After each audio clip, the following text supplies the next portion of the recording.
Bismillahirrahmanirrahim. Assalamualaikum warahmatullahi wabarakatuh. Ya, di sini saya Fitri Husni Mardiah dan saudari Ifah Dini Hanifa akan mempresentasikan tentang kurva normal, skor turunan, probabilitas atau peluang, analisis regresi, dan prediksi. Nah, yang pertama, di sini saya akan membahas mengenai kurva normal. Menurut Frenkel, Jack, Wallen, Norman, Yun pada tahun 2012, distribusi normal atau biasa disebut distribusi Gauss adalah banyaknya data yang cenderung mengikuti bentuk tertentu dari kurva distribusi. Kurva yang menggambarkan distribusi normal adalah kurva normal. Kurva normal didasarkan pada operasi matematika ketika sebagian besar data berdistribusi di tengah dan data semakin berkurang seiring menjauh dari tengah.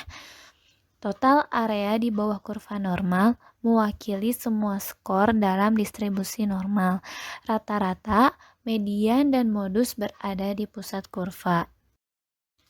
Nah, selanjutnya adalah karakteristik data yang berdistribusi normal. Yang pertama itu, data berdistribusi simetris. Yang kedua, nilai rata-rata sama dengan median, sama dengan modus. Yang ketiga, grafiknya akan selalu di atas sumbu X. Yang keempat, bentuknya simetris terhadap X sama dengan rata-rata. Yang kelima, mempunyai satu modus atau kurva unimodal. Yang keenam, grafiknya mendekati atau berasimtot sumbu data X. Nah, perlu diketahui juga bahwa asimtot itu merupakan suatu garis yang didekati oleh kurva lengkung dengan jarak semakin lama semakin mendekati nol di jauh tak terhingga. Atau bisa diartikan sebuah garis yang sangat dekat dengan kurva lengkung di titik jauh tak terhingga. Dan karakteristik yang terakhir adalah luas daerah grafik selalu sama dengan satu satuan unit persegi. Nah, berikut adalah contoh dari gambar kurva normal. Selanjutnya adalah distribusi normal standar atau distribusi normal baku. Probabilitas acak normal sama dengan rata-rata atau nilai tengah sama dengan 0 dan simpangan baku sama dengan 1. Kemudian, nilai X pada kurva normal atau distribusi normal umum dapat ditransformasikan ke dalam nilai Z. Nah, berikut adalah gambar kurva transformasi nilai X ke nilai Z. Nah, jadi pada kurva yang sebelah kiri atau yang nilainya itu masih berupa X, itu bisa disebut dengan kurva dengan distribusi normal umum. Nah, itu dirubah menjadi distribusi normal baku, yang mana kurva distribusi normal baku itu atau normal standar itu adalah kurva yang sudah ditransformasi ke nilai Z-nya. Nah, berikut cara transformasi dari X ke Z itu dapat digunakan dengan menggunakan rumus Z atau skor Z atau nilai normal baku sama dengan X yang berupa nilai dari suatu pengamatan atau pengukuran dikurangi standar deviasi dibagi simpangan baku, maka akan didapatkan nilai Z-nya. Selanjutnya ada dua tabel Z distribusi normal baku yang disajikan oleh buku-buku statistik. Nah, dua tabel tersebut adalah tabel distribusi normal baku yang menentukan luas area di antara minus tak terhingga kurang dari Z kurang dari Z1 dan tabel distribusi normal baku yang menentukan luas area di antara 0 kurang dari Z kurang dari Z1. Nah, cara menghitung luas area dengan menggunakan tabel Z distribusi normal baku. Nah, yang pertama itu hitung Z sehingga 2 desimal. Yang kedua, gambar kurvanya. Yang ketiga, letakkan nilai Z pada sumbu datar, lalu tarik garis vertikal hingga memotong kurva. Yang keempat, luas yang tertera dalam daftar adalah luas daerah antara garis dengan garis tegak di titik 0. Yang kelima, dalam lampiran daftar tabel Z, cari tempat nilai Z pada kolom paling kiri hanya hingga 1 desimal dan desimal keduanya dicari pada baris paling atas. Yang terakhir, dari Z di kolom kiri maju ke kanan dan dari Z di baris atas turun ke bawah, maka didapat bilangan yang merupakan luas yang dicari. Bilangan yang didapat harus ditulis dalam bentuk 0,xxxx dalam bentuk 4 desimal.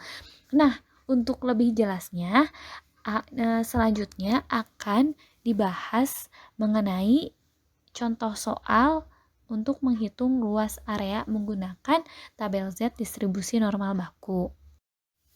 Nah, ini merupakan contoh mengonversi nilai X ke dalam nilai Z. Jadi diketahui bahwasannya rata-rata itu 100, simpangan bakunya 15, X1-nya 85, X2-nya 115. Ditanyakan berapakah nilai Z dari 85 dan berapakah nilai Z dari 115. Nah, di sini kita tinggal memasukkan bilangan tersebut ke dalam rumus Z sama dengan X dikurangi rata-rata per simpangan bakunya.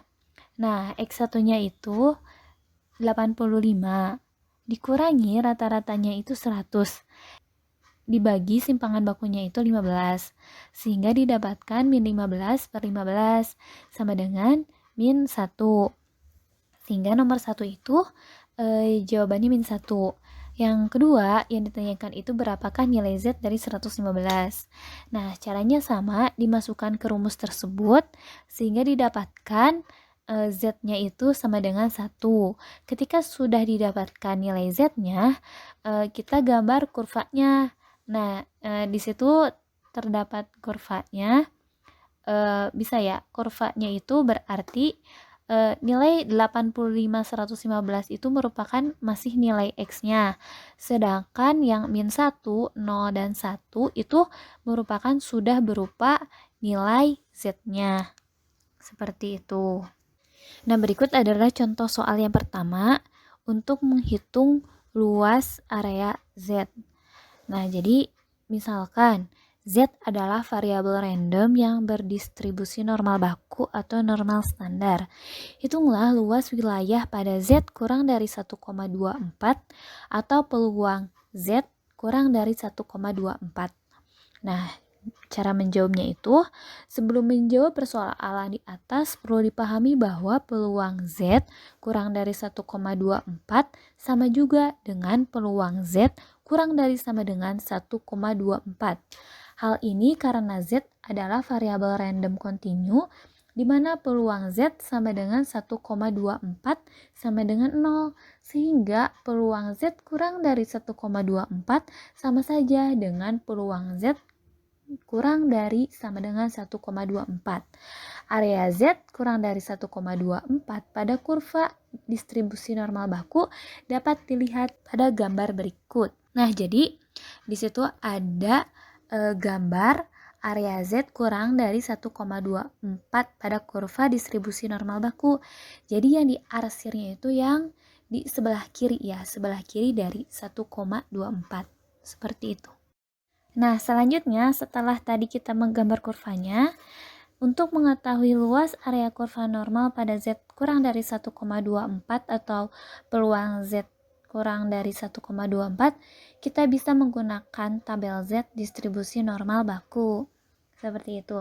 Nah, jadi cara membacanya itu adalah di sini kan kita akan mencari nilai Z dari 1,24.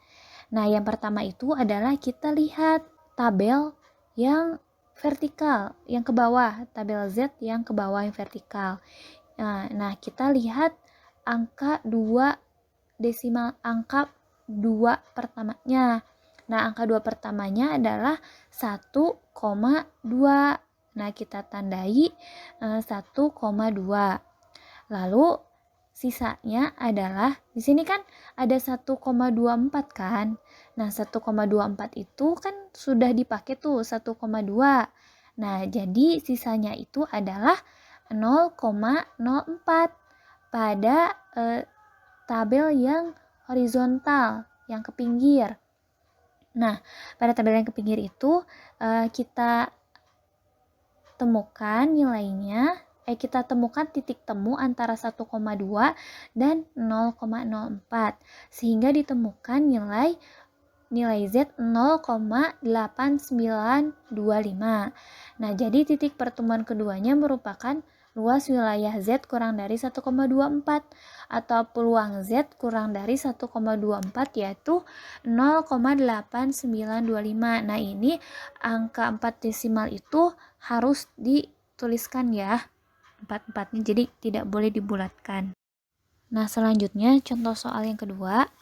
Berapakah luas area kurva normal pada Z lebih dari 1,24 atau peluang Z lebih dari 1,24?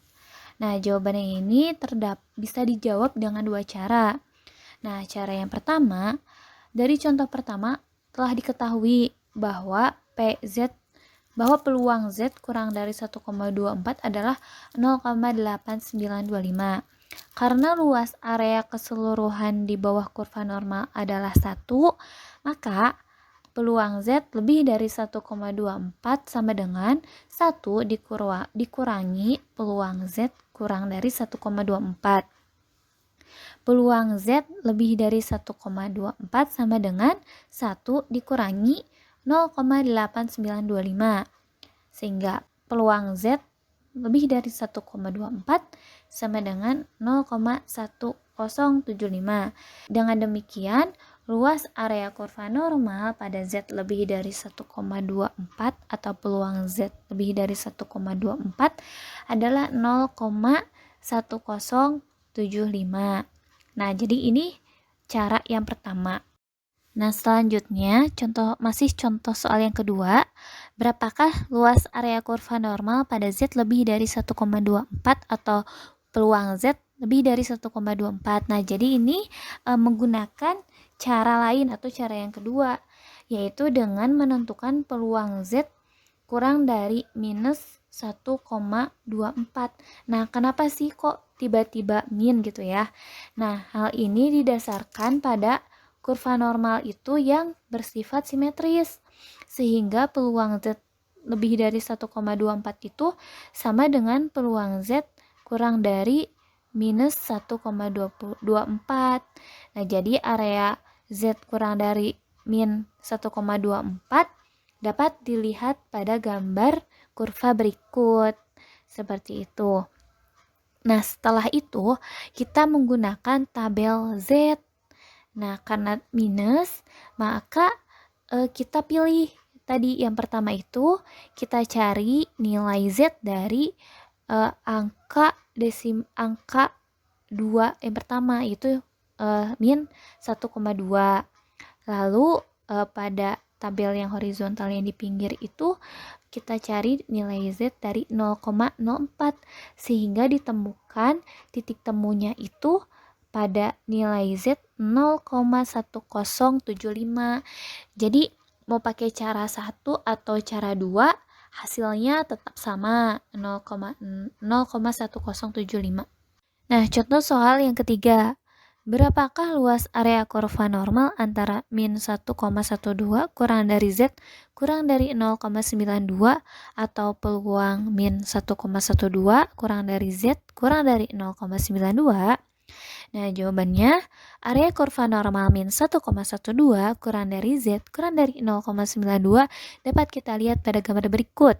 Nah, jadi di situ terdapat gambar area min 1,12 kurang dari Z kurang dari 0,92 pada kurva distribusi normal baku seperti gambar tersebut.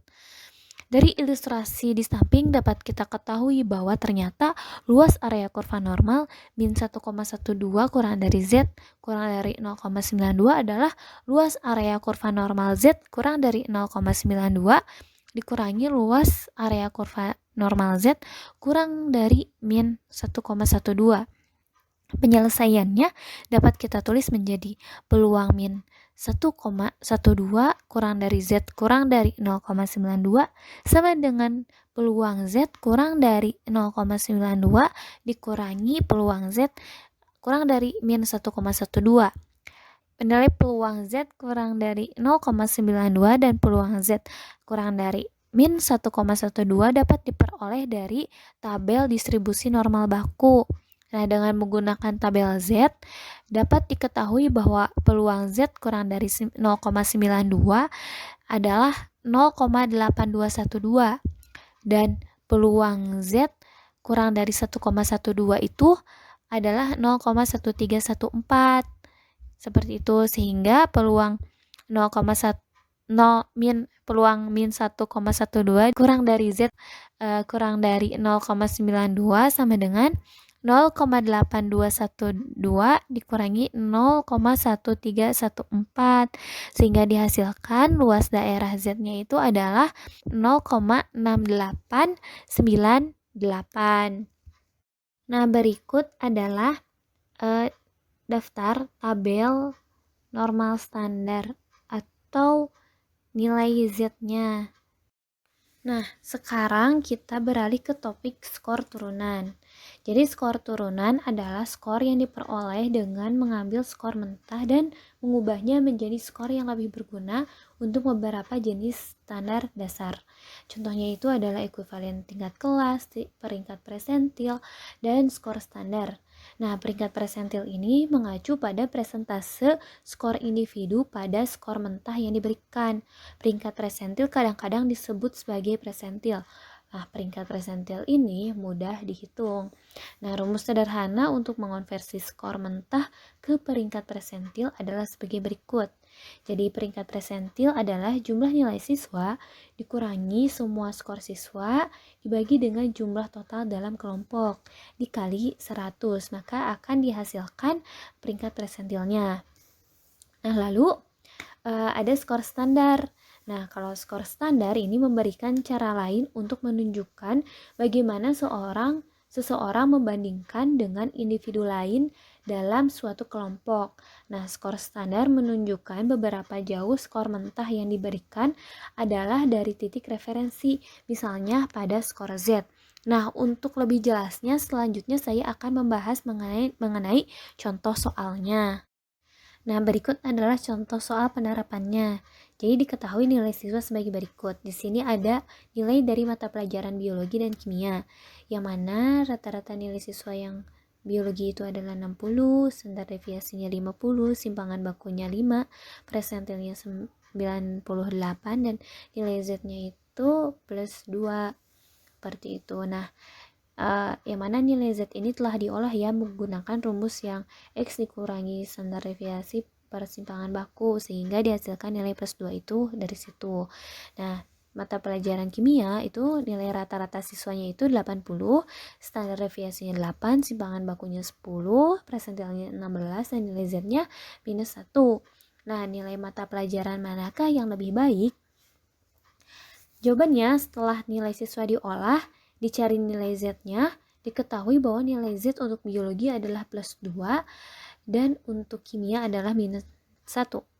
Nah, meskipun sekilas jika dilihat dari nilai mentah siswa, nilai kimia itu lebih baik daripada nilai biologi.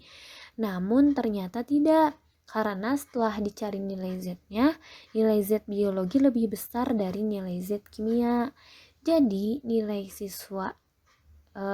biologi siswa itu jadi nilai siswa itu lebih baik pada mata pelajaran biologi seperti itu. Nah, untuk mempermudah dalam mencari nilai turunan lainnya, nilai Z itu tersedia dalam tabel Z yang sudah saya sajikan di slide sebelumnya. Nah, selanjutnya mengenai topik selanjutnya itu akan dibahas oleh Teh Ifah. Kepada Teh Ifah saya persilahkan. Terima kasih. Oke, terima kasih Teh Fitri atas pemaparannya. Selanjutnya saya akan menjelaskan tentang probabilitas atau peluang. Menurut Sudipjo tahun 2010, probabilitas atau peluang merupakan suatu cara untuk menyatakan kesempatan terjadinya suatu peristiwa. Sedangkan menurut Budiono tahun 2014, Probabilitas atau peluang merupakan derajat atau tingkat kepastian atau keyakinan dari munculnya hasil percobaan statistik. Maka dapat kita katakan probabilitas atau peluang merupakan sebuah kemungkinan terjadinya suatu kejadian yang dinyatakan dalam sebuah nilai atau besaran. Secara kualitatif, peluang dapat dinyatakan dalam bentuk kata sifat untuk menunjukkan kemungkinan terjadinya suatu keadaan seperti baik, lemah, kuat, miskin, atau sedikit. Sedangkan secara kuantitatif, peluang dinyatakan sebagai nilai-nilai numeris, baik dalam bentuk pecahan maupun desimal antara 0 dan 1. Apabila peluang dari suatu peristiwa bernilai 0, berarti peristiwa tersebut tidak bisa terjadi. Sedangkan apabila peluang dari peristiwa tersebut bernilai 1, berarti peristiwa tersebut sudah pasti akan terjadi. Salah satu cara untuk menyatakan peluang dari suatu peristiwa adalah dengan menggunakan diagram Venn seperti yang ditampilkan pada gambar berikut. Diagram Venn berbentuk persegi panjang untuk menyatakan semua peristiwa yang bisa terjadi dan lingkaran untuk menggambarkan peluang terjadinya peristiwa tertentu. Penggambaran diagram Venn umumnya tidak menggunakan skala yang sesungguhnya, seperti yang diberikan pada contoh gambar di sini. Artinya jika peluang terjadinya peristiwa hujan adalah 30%, bukan berarti bahwa lingkaran yang dimaksud luasnya harus 30% dari luas persegi panjang. Perumusan probabilitas terbagi menjadi 3, yaitu perumusan klasik, perumusan empiris, dan perumusan subjektif. Dalam perumusan klasik, probabilitas sebuah peristiwa dinyatakan sebagai hasil bagi antara jumlah peristiwa yang mungkin terjadi dengan jumlah semua peristiwa yang mungkin terjadi. Jika peristiwa tersebut dimisalkan sebagai peristiwa A, terjadi dalam M cara dari seluruh N cara yang mungkin terjadi, dan masing-masing N cara tersebut memiliki kesempatan yang sama untuk muncul, maka probabilitasnya dapat dinyatakan dalam persamaan seperti berikut. Selanjutnya, dalam perumusan empiris, perhitungan probabilitas dilakukan berdasarkan frekuensi relatif dari terjadinya suatu kejadian dengan syarat banyaknya pengamatan atau banyaknya sampel N sangat besar. Bila nilai N bertambah besar sampai tak terhingga, maka probabilitas dari kejadian A sama dengan nilai limit dari frekuensi relatif kejadian A tersebut. Jika kejadian A terjadi sebanyak M kali dari keseluruhan pengamatan sebanyak N, di mana N sangat besar atau mendekati tak hingga, maka probabilitas kejadian A dapat dinyatakan dalam persamaan sebagai berikut. Sedangkan dalam perumusan subjektif, probabilitas dirumuskan berdasarkan keyakinan dan pandangan pribadi terhadap probabilitas terjadinya suatu peristiwa. Contohnya, seorang guru meyakini bahwa tingkat kelulusan siswa SMA dalam ujian nasional tahun 2019 adalah 100%. Selanjutnya, saya akan menjelaskan tentang jenis-jenis peristiwa dalam teori probabilitas. Yang pertama adalah probabilitas peristiwa sederhana. Dalam probabilitas peristiwa sederhana, nilai probabilitasnya berkisar antara 0 hingga 1 atau dinyatakan dengan 0 kurang dari sama dengan P kurang dari sama dengan 1. Dan nilai probabilitas dari setiap peristiwanya adalah 1. Probabilitas peristiwa sederhana dapat dinyatakan dalam persamaan berikut. Sebagai contoh, jika peristiwa A adalah munculnya mata dadu 1 atau 2 atau 3 pada pelemparan sebuah mata dadu, maka hitunglah probabilitas A. Di sini dapat kita ketahui ruang sampelnya berjumlah 6, yaitu jumlah mata dadu 1, 2, 3, 4, 5, 6. Dan titik sampel A atau peristiwa yang kita cari adalah munculnya mata dadu 1 atau 2 atau 3 pada pelemparan sebuah mata dadu. Nah, berapakah probabilitas dari peristiwa tersebut? Seperti tadi yang telah disebutkan bahwa nilai probabilitas dari setiap peristiwa dalam peristiwa sederhana adalah 1. Maka nilai probabilitas untuk munculnya mata dadu 1 atau 2 atau 3 semuanya adalah 1. Maka di sini langsung dimasukkan ke persamaannya. Untuk probabilitas munculnya mata dadu 1 adalah 1 dibagi ruang sampelnya, yaitu 6. Seperti itu sama semua untuk probabilitas peristiwa munculnya mata dadu 2 dan 3. Dijumlahkan hasilnya adalah 3/6 dan disederhanakan menjadi 1/2. Sehingga probabilitas munculnya mata dadu 1 atau 2 atau 3 pada pelemparan sebuah mata dadu adalah 1/2. Selanjutnya adalah probabilitas peristiwa mutually eksklusif. Dua peristiwa dikatakan saling eksklusif jika terjadinya peristiwa yang satu menyebabkan tidak terjadinya peristiwa yang lain. Probabilitas peristiwa mutually eksklusif dinyatakan dalam persamaan berikut. Dan berikut merupakan contoh pengerjaan dari probabilitas peristiwa mutually eksklusif. Selanjutnya adalah probabilitas peristiwa non-mutually eksklusif. Dua peristiwa dikatakan non-mutually eksklusif apabila keduanya dapat terjadi pada waktu yang bersamaan.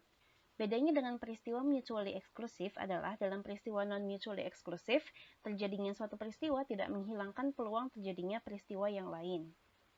Probabilitas peristiwa non-mutually eksklusif dapat dinyatakan dalam persamaan berikut. Dan berikut merupakan contoh pengerjaan dari probabilitas peristiwa non-mutually eksklusif. Selanjutnya adalah probabilitas peristiwa independen.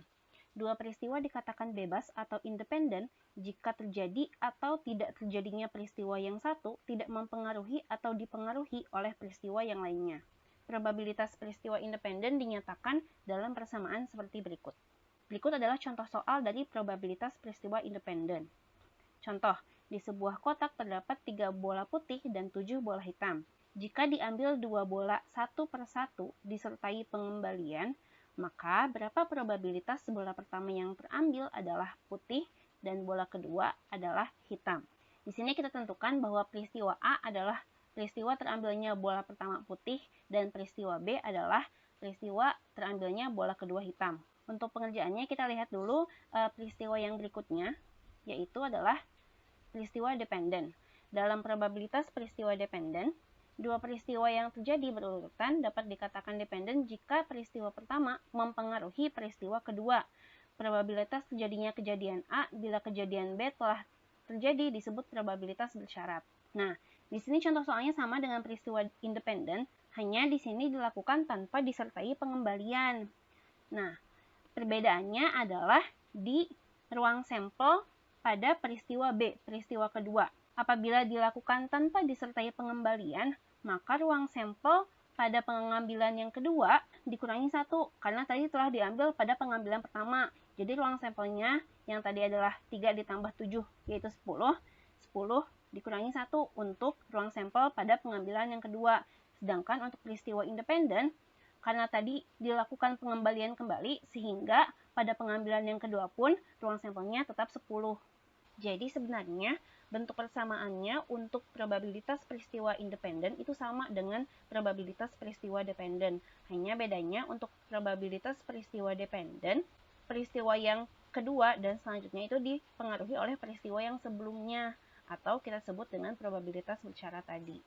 Di sini saya akan berikan contoh untuk perhitungan probabilitas bersyarat pada peristiwa dependen. Persamaan untuk probabilitas bersyarat diambil dari persamaan peristiwa dependen tadi. Di sini contohnya, diketahui populasi sarjana di suatu kota sebagai berikut.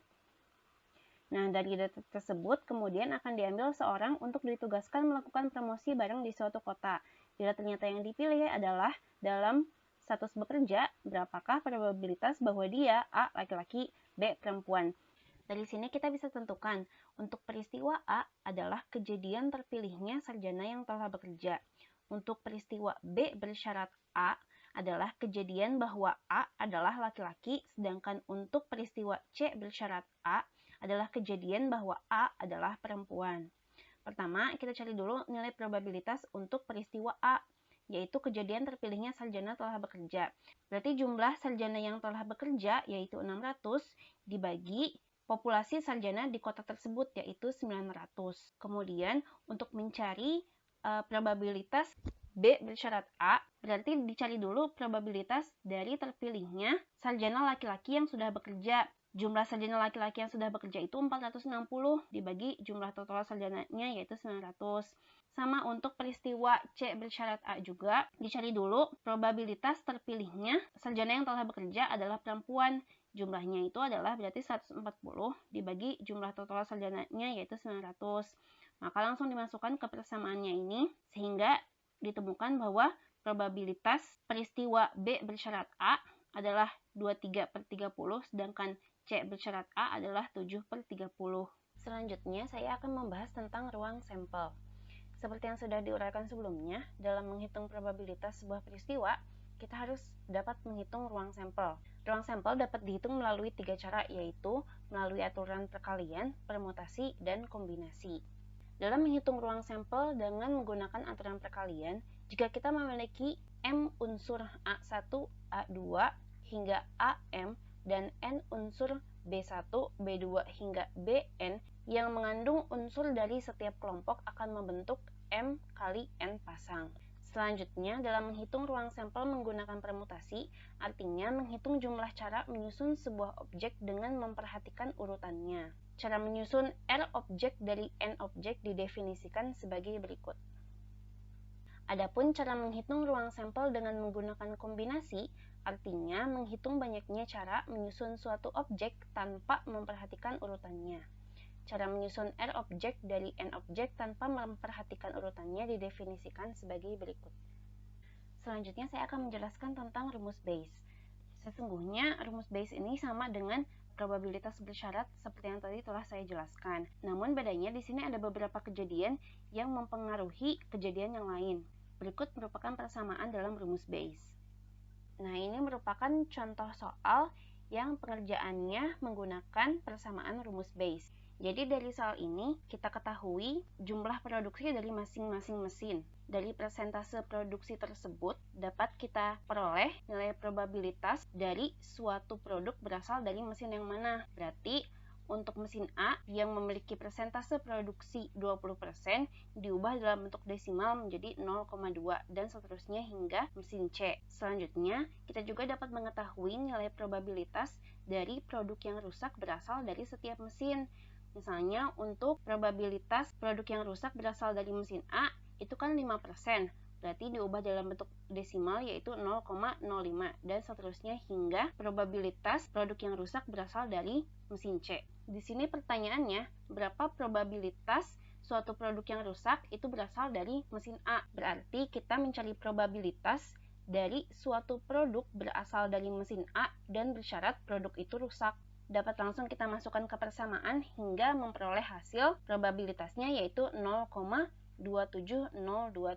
Selanjutnya saya akan menjelaskan tentang analisis regresi atau prediksi. Menurut Freund tahun 2003, analisis regresi merupakan sebuah metode statistika yang digunakan untuk menganalisis hubungan antara dua atau lebih variabel sedemikian rupa sehingga salah satu variabel dapat diprediksi atau dijelaskan dengan menggunakan informasi dari variabel lainnya. Jadi dapat juga disimpulkan bahwa analisis regresi dilakukan untuk menaksir atau menduga nilai variabel Y atau variabel respon atau tak bebas atau dependen. Tujuan dari analisis regresi diantaranya adalah yang pertama, membuat estimasi rata-rata dan nilai variabel terikat yang didasarkan pada nilai variabel bebas. Kemudian, menguji hipotesis karakteristik dependensi dan meramalkan nilai rata-rata variabel bebas yang didasari pada nilai variabel bebas di luar jangkauan sampel. Terdapat beberapa syarat yang harus dipenuhi untuk dapat berbicara pengaruh atau pola kasualitas atau hubungan sebab akibat dalam sebuah analisis regresi. Syarat pertama yang harus dipenuhi adalah adanya urutan kejadian, yaitu terjadinya sebab mendahului terjadinya akibat yang disebut sebagai temporal order. Dengan kata lain, variabel tak bebas yang dinotasikan sebagai Y terjadi setelah variabel bebas yang dinotasikan sebagai variabel X terjadi. Selain adanya urutan kejadian, syarat kedua yang harus dipenuhi adalah adanya hubungan antara variabel Y dan variabel X. Salah satu cara untuk mengukur asosiasi antara variabel-variabel adalah menggunakan koefisien korelasi. Syarat ketiga yang harus dipenuhi yaitu variabel akibat atau variabel Y disebabkan oleh variabel sebab atau variabel X dan bukan oleh variabel lain. Hal paling penting untuk dapat berbicara pengaruh dalam sebuah analisis regresi adalah syarat keempat, yaitu dukungan teori. Artinya, untuk dapat mengatakan bahwa variabel Y dipengaruhi oleh variabel X harus didasarkan pada teori pendukung atau referensi yang menyatakan bahwa variabel X mempengaruhi variabel Y. Selanjutnya saya akan menjelaskan tentang parameter dalam analisis regresi. Hasil akhir dari sebuah analisis regresi adalah membentuk persamaan regresi yang nantinya akan digunakan untuk menaksir atau menduga rata-rata variabel Y berdasarkan variabel X. Persamaan regresi populasi didefinisikan sebagai berikut. Namun, dalam penelitian tidak dapat dilakukan melalui sebuah sensus atau menggunakan seluruh populasi dalam penelitiannya. Karena jika pengumpulan data dilakukan secara sensus, maka waktu, tenaga, dan uang yang dibutuhkan akan sangat besar. Untuk mengurangi ketiga resiko tersebut, maka penelitian dilakukan melalui teknik sampling. Dengan demikian, persamaan regresi yang diperoleh merupakan persamaan regresi sampel yang didefinisikan sebagai berikut. Tujuan analisis regresi adalah menaksir atau menduga rata-rata variabel Y berdasarkan variabel X yang diketahui.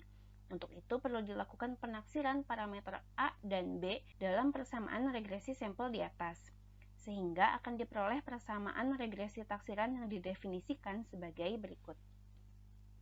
Dalam penaksiran parameter A dan B, terdapat dua teknik penaksiran yang dapat dilakukan, yaitu metode Ordinary Least Square atau OLS dan metode Maximum Likelihood. Taksiran parameter regresi yang diperoleh melalui metode OLS adalah sebagai berikut. Untuk dapat menaksir atau menduga nilai variabel Y berdasarkan nilai variabel X yang diketahui melalui sebuah persamaan regresi, maka langkah-langkah yang harus dilakukan untuk membentuk persamaan regresi tersebut adalah sebagai berikut. Yang pertama, telaah hubungan linear antara variabel Y dan variabel X. Kemudian, uji asumsi klasik, kemudian uji model secara overall, dan uji model secara parsial. Yang terakhir adalah menentukan koefisien determinasi. Untuk tahapan yang pertama, yaitu menelaah hubungan linear antara variabel Y dan variabel X. Hubungan linear antara variabel X dan variabel Y dapat ditelaah melalui sebuah plot atau scatter plot. Jika sebuah plot membentuk sebuah tren ke atas atau tren menurun ke bawah, maka hubungan antara variabel X dan variabel Y adalah linear. Sebaliknya, jika plot membentuk sebuah pola musiman atau bergelombang dan pola acak, maka hubungan antara variabel X dan variabel Y bukanlah linear. Berikut merupakan contoh sebuah scatter plot yang membentuk tren ke atas. Dalam scatter plot berikut, jelas menunjukkan bahwa semakin tinggi nilai kualitas layanan atau variabel X, yaitu titik-titik nilainya semakin ke kanan, semakin tinggi juga nilai penjualan produk atau variabel Y, yaitu titik-titik nilainya semakin ke atas. Dengan demikian, titik-titik nilai dari pasangan X, Y membentuk sebuah pola menarik atau membentuk tren linear ke atas. Artinya, hubungan antara variabel kualitas layanan dan variabel penjualan produk adalah linear. Tahapan yang selanjutnya adalah melakukan pengujian asumsi klasik. Terdapat beberapa asumsi yang harus dipenuhi. Yang pertama adalah asumsi normalitas. Asumsi normalitas yang dimaksud adalah bahwa residual atau error terms dari model regresi harus mengikuti pola distribusi normal. Terdapat dua cara dalam menguji asumsi ini. Yang pertama menggunakan metode grafik, yaitu melalui plot normal kuartil, dan yang kedua melalui uji hipotesis melalui statistik Kolmogorov-Smirnov. Asumsi kedua yang harus dipenuhi adalah asumsi non-autokorelasi. Asumsi non-autokorelasi memberikan pengertian bahwa tidak terdapat korelasi di antara dua residual atau error terms yang beruntun. Sama halnya dengan asumsi normalitas, terdapat dua cara dalam menguji asumsi ini, yaitu melalui metode grafik dan melalui uji hipotesis. Uji hipotesis yang dilakukan untuk asumsi non-autokorelasi adalah dengan menggunakan statistik Durbin-Watson. Asumsi klasik lain yang harus dipenuhi adalah homoskedastisitas. Artinya, varians dari residual atau error terms untuk setiap nilai X adalah sama atau konstan. Untuk menguji asumsi ini dilakukan dengan dua cara, yaitu metode grafik menggunakan scatter plot. Jika plot tidak menunjukkan pola tertentu, maka homoskedastisitas dapat dikatakan terpenuhi. Untuk memperkuat hasil pengujian melalui metode grafik digunakan uji hipotesis menggunakan statistik Krang-Spearman. Untuk asumsi yang terakhir, dilakukan jika variabel X yang dilibatkan dalam analisis regresi lebih dari satu, atau disebut juga analisis regresi berganda. Asumsi ini adalah asumsi non-multikolinearitas. Asumsi ini memberikan pengertian bahwa tidak terdapat korelasi di antara variabel-variabel bebas. Pemeriksaan asumsi ini dilakukan menggunakan statistik Variance Inflation Factor atau VIF, dengan kriteria bahwa nilai VIF yang lebih besar dari 10 mengindikasikan adanya kolinearitas di antara variabel bebas. Tahapan yang selanjutnya adalah melakukan pengujian model secara overall. Pengujian ini dilakukan untuk menguji apakah persamaan regresi yang dibentuk signifikan dapat digunakan untuk menaksir atau menduga nilai variabel Y berdasarkan nilai variabel X yang diketahui. Berikut merupakan persamaan yang digunakan untuk menguji model secara overall. Tahapan yang selanjutnya adalah melakukan pengujian model secara parsial. Pengujian ini dilakukan untuk menguji apakah variabel X mempengaruhi variabel Y secara signifikan. Persamaan yang digunakan dalam pengujian ini adalah sebagai berikut. Tahapan yang terakhir adalah menentukan koefisien determinasi. Koefisien determinasi ini menunjukkan persentasi fluktuasi atau variasi pada suatu variabel Y dapat dijelaskan atau disebabkan oleh variabel lain atau variabel X. Berikut merupakan persamaan dari penentuan koefisien determinasi. Koefisien determinasi merupakan koefisien korelasi yang dikuadratkan. Adapun untuk menentukan koefisien korelasi, dapat digunakan persamaan berikut. Koefisien korelasi ini digunakan untuk menyatakan besar keeratan hubungan antara variabel X dan variabel Y. Koefisien korelasi yang diperoleh dapat diinterpretasikan melalui tafsiran dalam tabel berikut. Nilai koefisien korelasi berkisar pada min 1 hingga 1, artinya koefisien korelasi bisa bertanda positif atau negatif. Apabila koefisien korelasi memiliki tanda positif, artinya variabel X dan variabel Y berbanding lurus satu sama lain. Sedangkan apabila koefisien korelasi memiliki tanda negatif, artinya variabel X dan variabel Y berbanding terbalik satu sama lain. Berikut merupakan contoh soal regresi yang pengerjaannya akan dilakukan melalui software SPSS dalam video lain. Untuk itu, saya akhiri penjelasan saya dalam video ini. Terima kasih atas perhatiannya. Wassalamualaikum warahmatullahi wabarakatuh.